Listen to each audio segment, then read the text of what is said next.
বিসমিল্লাহির রহমানির রহিম। সম্মানিত সুধী, আসসালামু আলাইকুম। সম্মানিত সুধী, আশা করছি সবাই ভালো আছেন। সম্মানিত সুধী, সবাইকে আমাদের YouTube channel VAT and tax স্কুলের পক্ষ থেকে আন্তরিক শুভেচ্ছা এবং অভিনন্দন। সম্মানিত সুধী, আজকের ভিডিওতে আমরা শেয়ার করার চেষ্টা করব যে সঞ্চয়পত্র, ব্যাংক সুদ, এফডিআরের সুদ, ডিপিএসের সুদ এক জায়গায় পোস্টিং দিলেই অটো সিনক্রোনাইজ হয়ে যাবে।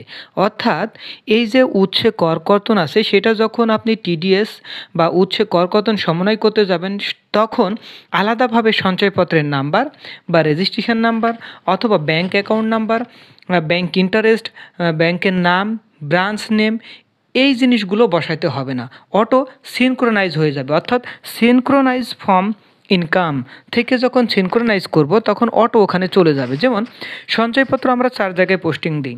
সেটা কি, যে ইনকাম ফ্রম ফিনান্সিয়াল অ্যাসেট হেডে, এরপরে সঞ্চয়পত্র কেনা থাকলে রিবেট হেডে, তৃতীয় নাম্বার হলো আইটি 10B অর্থাৎ পরিসম্পদ ও দায় বিবরণীতে, এবং পাশাপাশি টিডিএস বা উৎসে করকর্তন, 4টা জায়গায়। এখন এই যদি এমন হয় এই সঞ্চয়পত্রের ইন্টারেস্ট ইনকাম এক জায়গায় পোস্টিং দিলে এখান থেকে আপনার আইটি 10B পরিসম্পদ ও দায়ে সিনক্রোনাইজ করতে পারবেন, পাশাপাশি আপনি উৎসে করকর্তন সেটাও সিনক্রোনাইজ করতে পারবেন। অর্থাৎ অটো সমন্বয় করতে পারবেন, আলাদাভাবে পোস্টিং দিতে হবে না। তাহলে বিষয়টা কেমন হয়? জাতীয় রাজস্ব বোর্ড বা এনবিআর বা ই রিটার্ন সে কাজটাই করেছে। আচ্ছা, কিভাবে করেছে সেটা আমরা আপনাদের সামনে শেয়ার করার চেষ্টা করব। অর্থাৎ আপনি যদি পোস্টিং দেন সেইটা কিভাবে সিনক্রোনাইজ হবে বা অটো ওই স্পেসিফিক হেডগুলোতে চলে যাবে, সেটাই আমরা শেয়ার করার চেষ্টা করবো। তাই ভিডিওটি না টেনে শুরু থেকে শেষ পর্যন্ত দেখুন, আশা করছি বিষয়টুকু ক্লিয়ার হয়ে যাবে। তার মানে আজকে আমরা দেখার চেষ্টা করব কি, সঞ্চয়পত্রের সুদ, ব্যাংক সুদ, এফডিআরের ইন্টারেস্ট, ডিপিএসের ইন্টারেস্ট, এটা কিভাবে সিনক্রোনাইজ হয়, কোথায় কোথায় সিনক্রোনাইজ হয় সেটাই দেখব। তাহলে চলুন 7 কন্টিনিউতে দিই। 7 কন্টিনিউতে এগুলো আমরা অনেকবার বলেছি, এগুলো নিয়ে আর কোনো কথা বলবো না। 7 কন্টিনিউতে চলে যাব। আচ্ছা, রিবেট হেডে আমাদের কি আছে দেখেন, এখানে আছে কি অ্যাপ্রুভ সঞ্চয়পত্র। দেখেন আপনার সঞ্চয়পত্র name, registration number, issue date, investment amount, allowable investment, এটা অটো চলে আসে। এখানে আরও কি আছে, ডিপিএস, ব্যাংকের নাম, অ্যাকাউন্ট নাম্বার, ডিপোজিট অ্যামাউন্ট, এই জিনিসটা আমরা একটু দেখালাম। হ্যাঁ, ওকে। এরপরে আমরা যেটা করব, আসলে সিনক্রোনাইজ কোথায় কোথায় হচ্ছে সেটা যদি আমরা একটু দেখে আসার চেষ্টা করি। 7 কন্টিনিউতে চলে গেলাম।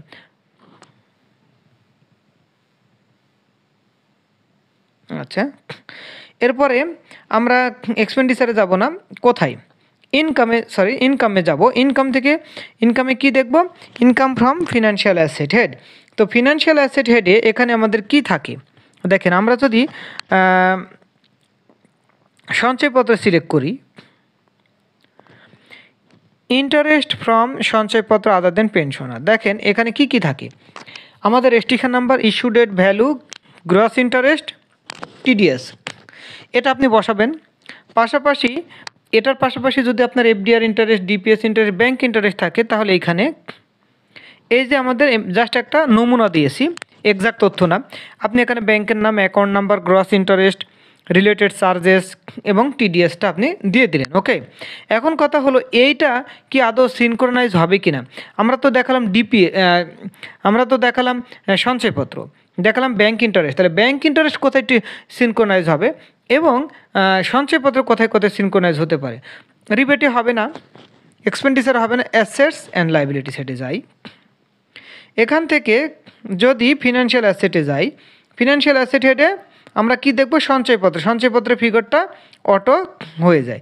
দেখেন এখানে কি বলছে, টাইপ অফ সঞ্চয়পত্র, registration number, issue date, import from income. দেখছেন, একটু লক্ষ্য রাখেন, ইনকাম ফ্রম ইম্পোর্ট মানে কি, সঞ্চয়পত্রের মূল আইটেম মানে সঞ্চয়পত্রের যে অরিজিনাল বা প্রিন্সিপাল অ্যামাউন্ট সেটা সেম থাকে এবং শুধু ইনকামটা নেওয়া হয়। এখন এমন হতে পারে কিছু সঞ্চয়পত্র আপনি কি করেছেন, ক্লোজ করে ফেলেছেন, বাট ইনকামে আছে, সেটা এখান থেকে ইম্পোর্ট করলেও কাজ হবে না, কারণ ক্লোজিং ব্যালেন্স নাই, সেটা আপনি ইম্পোর্ট করবেন না। বাট এমন যদি হয় আপনার 50 লাখ টাকার সঞ্চয়পত্র আছে, 3 বছর মেয়াদি, প্রথম বছর করলেন, তার মানে ইম্পোর্ট ফ্রম ইনকাম দিলে অটো 45 লাখ এখানে চলে আসবে।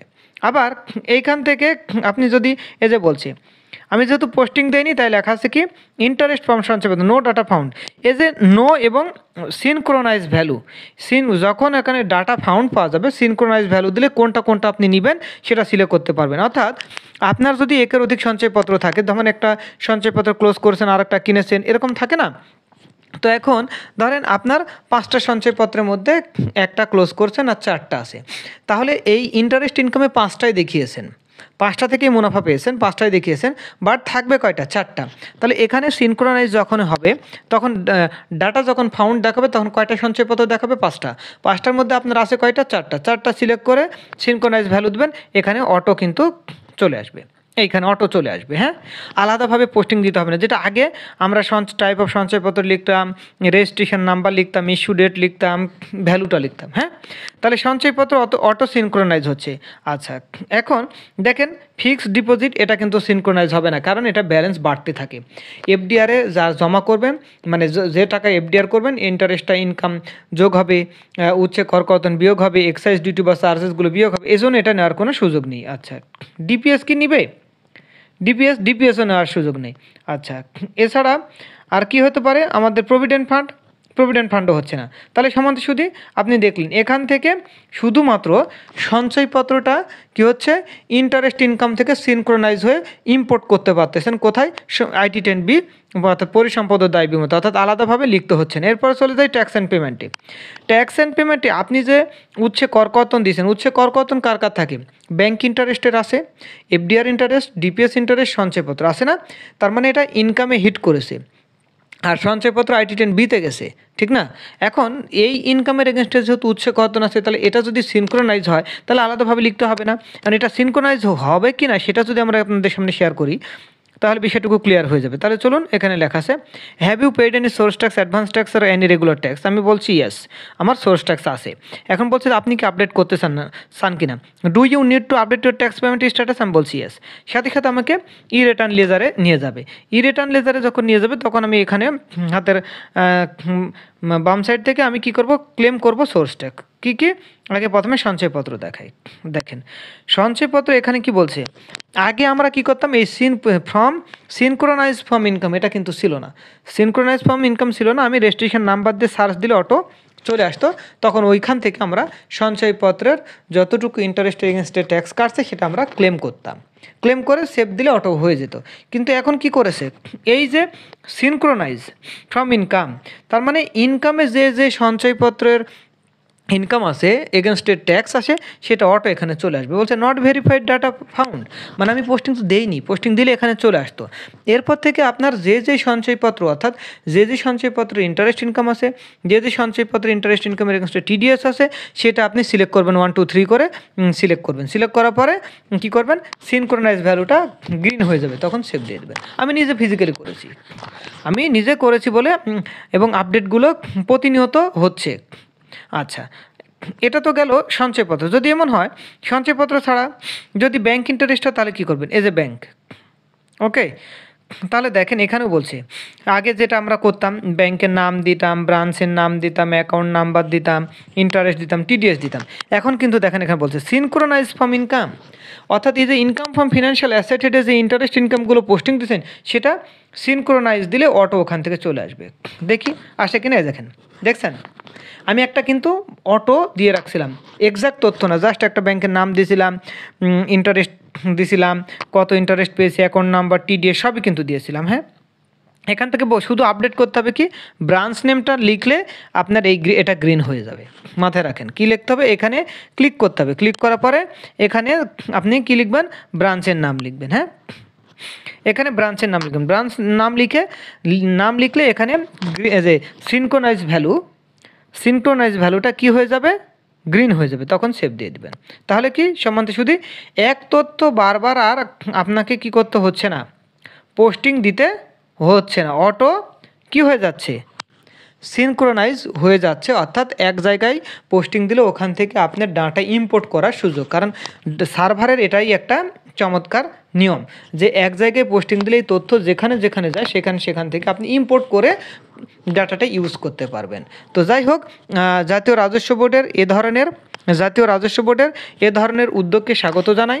খুবই চমৎকার একটা উদ্যোগ গ্রহণ করেছে এবং সাম্প্রতিক সময়ে জাতীয় রাজস্ব বোর্ড করদাতাদের জন্য আয়কর রিটার্ন জমার সময় বাড়িয়েছে 1 মাস। এখন বলতে পারেন আগের বছরগুলোতে দেখা যেত যে রিটার্ন দাখিলের সময় বাড়াইতো হয়তো 2 দিন আগে বা আগের দিন, হ্যাঁ, কিন্তু এবার কিন্তু 15 দিন আগে বাড়ালো। এর পিছনে রিজনটা হলো সার্ভারটাকে পুরোপুরি আপডেট করতে চায় জাতীয় রাজস্ব বোর্ড, অর্থাৎ ওনারা ম্যানুয়ালি ইনকাম ট্যাক্স রিটার্ন জমা নিতে চাচ্ছে না, এখন অনলাইনে রিটার্নটা জমা দেওয়ার জন্য ইন্সপায়ার করতেছে। তার মানে কি ইন্সপায়ার করতে হলে সার্ভারকে পুরোপুরি আপডেট করতে হবে। সার্ভারকে পুরোপুরি আপডেট করা হলেই কিন্তু সবাই অনলাইনে রিটার্ন জমা দিতে পারবে। আর অনলাইনে রিটার্ন জমা দিতে পারলেই করদাতাদের হয়রানি কমে যাবে। করদাতারা বারবার যে কর অফিসে যেতেন সেটা যাওয়া লাগবে না। তার মানে এখান থেকে ডাটা ইনপুট দিয়ে সে এখান থেকে ইনকাম ট্যাক্স সার্টিফিকেট পাবে, রিটার্ন স্লিপ পেয়ে যাবে, রিটার্নের কপি পেয়ে যাবে। আপনার রিটার্ন সার্ভার ব্যবহার করে যদি আপনি ট্রেজারি চালান করেন, চালান, সেখানে এই চালানটা এখানে পোস্টিং হয়ে যাবে বা সার্ভারে অটো ডাউনলোড বা আপলোড হয়ে যাবে। এই যে অনেক তথ্য, ভ্যারাইটিস তথ্য আপনি এখান থেকে পাচ্ছেন। তাহলে সম্মানিত সুধী, আশা করছি এবার বুঝতে পেরেছেন। সিনক্রোনাইজ ফর্ম ইনকাম, এটা অনেকে কোশ্চেন করেছিলেন ফেসবুকে, অনেকে উল্টাপাল্টা বাজে কমেন্ট করেছেন। আমি দেখলাম, আমি যখন এটা দিলাম তখন অনেকে ভুলভাল অনেক কথাগুলো বলেছেন না জেনে না বুঝে। আমরা বারবার বলবো, ইউটিউব চ্যানেল অথবা ফেসবুকে যেখানে যেভাবে ভিডিওগুলো দেখছেন না কেন, পোস্ট দিচ্ছি না কেন, সেটা খুব গুরুত্বপূর্ণ এবং আপডেট পোস্ট ছাড়া আমরা কখনোই ফেসবুকে পোস্ট করি না। গুরুত্বপূর্ণ পোস্টগুলো দিয়ে থাকি এবং এগুলো দেখে আপনি উপকৃত হবেন। এবং এতটুকু আমি রিকোয়েস্ট করব যে যদি না বুঝে থাকেন, আপনি জানার জন্য কৌতূহলবশত হোক, যেভাবে হোক কমেন্ট করতে পারেন। কমেন্ট করাটা সবে, কিন্তু বাজে কমেন্ট করার অধিকার আপনার নাই। কেন অধিকার নাই? কারণ হলো আপনি বাজে কমেন্ট করবেন কেন? আপনি বুঝবেন না, আপনি বলবেন এটা কি হলো, নতুন আপডেট কিনা বুঝতেছি না, বা কিভাবে বোঝানো যায় সেটা আপনি বলবেন। বাট আপনারা বাজে কমেন্ট করতেছেন, এটা কিন্তু ভালো মানুষের লক্ষণ না। আমি বারবার বলতেছি, কারণ ভালো মানুষ ভালো কমেন্ট করে অথবা অ্যাভয়েড করে। দুইটা জিনিস। আপনাকে একটা জিনিস ভালো লাগলো না, আপনি অ্যাভয়েড করে চলে যান, জাস্ট সিম্পল। অথবা আপনি বুঝেন নাই, আপনি বলেন যে আমি এটা বুঝি নাই, কোনো আপডেট আসছে কিনা, বা বুঝিয়ে বলুন বা বুঝিয়ে লিখুন, তাহলে কিন্তু সবাই বুঝবে বা লিখবে বা কিছু একটা আপডেট দেবে। কিন্তু বাজে কমেন্ট করা বাজে মানুষেরগুলো বৈশিষ্ট্য। হ্যাঁ, এই জিনিসগুলো করা কিন্তু উচিত না। মানুষ হিসেবে আমি বলবো বারবার যে আপনারা কোনো কিছু ভালো লাগবে না, জাস্ট অ্যাভয়েড ইট। আপনি দেখেন না, পেজটা স্ক্রল ডাউন করে আপনি আপনার মতো চলে যান, কোনো কিছু বলার দরকার না। অযথা পাপ কুড়াচ্ছেন কেন? অযথা মানুষকে বাজে কমেন্ট করে আপনি নিজেকে, মানুষকে তো মানে করছেন, বিরক্ত করছেন, পাশাপাশি নিজেকে আপনি মানুষের কাছে ছোটো করতেছেন। কেন? অন্য মানুষ আপনার কমেন্টগুলো পড়তেছে যে এই লোকটা আসলে খারাপ, কারণ এই কমেন্টটা কেন করলো। এইগুলো করবেন না। রিকোয়েস্ট থাকলো, ভালো লাগবে না যখন দেখতেছেন যে ভিডিওটি আপনার ভালো লাগতেছে না, স্ক্রল ডাউন করে আপনি উপরের দিকে চলে যান বা আপনি ওটাকে অ্যাভয়েড করেন, চলে যান, সামনের দিকে আগান। বাট বাজে কমেন্ট না করাই উচিত। যাই হোক সম্মানিত শুধু একটু খারাপ লেগেছিলো বাজে কমেন্টের কারণে, এই জন্য কথাগুলো বলেছি। যদি বেশি কিছু বলে থাকি ক্ষমা সুন্দর দৃষ্টিতে দেখবেন। মানুষ ভুল করে, মানুষের স্বভাব, ভুল করবেই। আমরা সর্বোচ্চ সব সময় চাচ্ছি ভ্যাট অ্যান্ড ট্যাক্স স্কুল আপনাদের পাশে ছিল, আছে, থাকবে।